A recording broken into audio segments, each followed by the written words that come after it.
تعالى اقول لك، انا بجيب اللبن من البلد طبعا. بصي بسم الله تبارك الرحمن. بصي بصي بسم الله ما شاء الله. ده وش القشطه.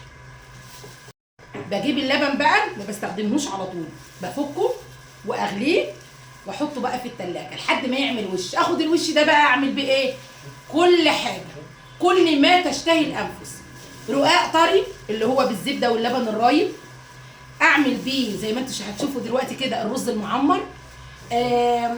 كل حاجه اعمل بيه الفطير طبعا ده اساسي.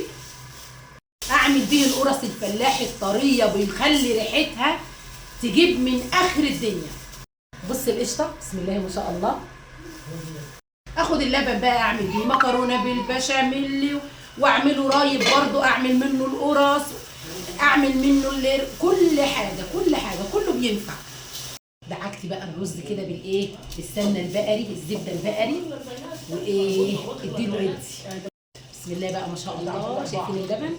هوريك الجمال بعد ما يخرج من الفرن. تعالوا بقى كده شوفوا الشكل ولا الريحه. وشوفوا لي بقى الصينيه دي بسم الله ما شاء الله. يامي بسم الله ما شاء الله. شوفوا لي الشكل ده بقى. طاجن سمك بالصلصه ملوش حل. عشانا يا اخواتي بعد الشغل. تعالوا معانا. بحبكم في الله.